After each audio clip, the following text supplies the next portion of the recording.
Hey guys, so today I wanted to take a bit of time to talk to you all about ultra independence.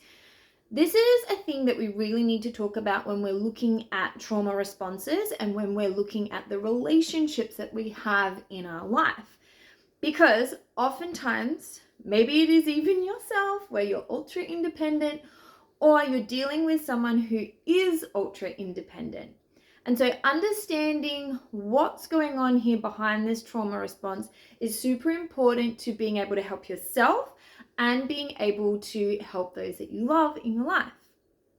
So oftentimes to be identified with that ultra independence, there's a fear of letting people in. They can't ask for help. They're not good at asking for help. They have a sense or a feeling that they're just better off to do things on their own. They oftentimes have a sense that nobody truly cares about them. There can be a deep-seated fear of abandonment, probably because it has already happened to them in their life at some point, whether family member, partner, anything along those lines. So ultra independence is an unhealthy space to be. We're not designed to go through life on our own. We are not designed by our very nature to be so independent that we don't need anyone else. We are tribal creatures and we need one another. Now, I like to tell people about the spectrum, so to speak, when it comes to these relationships and about being ultra independent, and also on the other side of the spectrum is codependence. We don't want to be either, because when you're ultra independent, there's no space for genuine connection. There's no space for the natural ebbs and flows, giving and receiving, what I call reciprocity in relationships, where it's meant to flow, where you look after one another.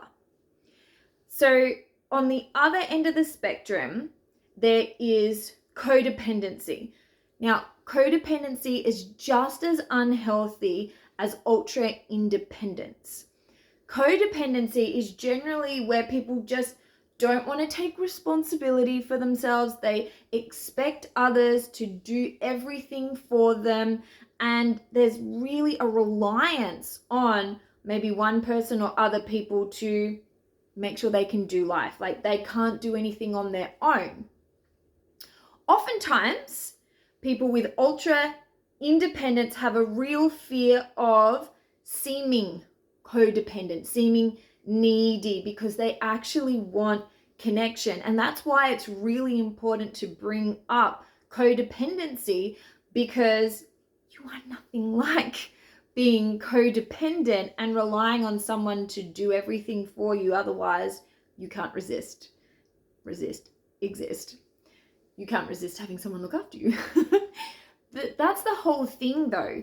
Like, codependency is literally expecting others to do everything for you and look after you. Whereas when you're sitting in ultra independence, you're not even allowing those closest to you that love you to be there to support you. So what we want to aim for is what I call is in the middle, and that's called healthy interdependence. So healthy interdependence is where I'm responsible for myself, you're responsible for yourself, we will support each other, we will challenge each other, we will help each other to learn and grow, support one another, but we're also responsible for ourselves. We're also responsible for our own words, our own actions, what we do, what we don't do, what we say, what we don't say. So healthy independence is somewhere in the middle, okay? So we're not being so ultra independent that we're not letting people in and not letting people love us, help us, support us.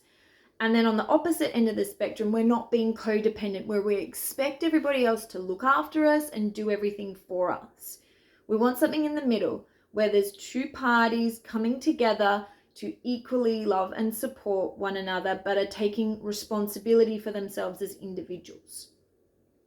I know when we start talking about ultra independence, codependency, interdependence, there can be a lot of questions, especially when it comes to how to move out of any of these states as a result of a trauma response. So if you would like to find out more, please comment in or DM me. There's lots of offerings available for more support, whether it's private coaching, group coaching, or all of the corporate training packages that I have. So I look forward to chatting with you all again soon, and check in with yourself. Where do you sit on that spectrum in the relationships? Let me know.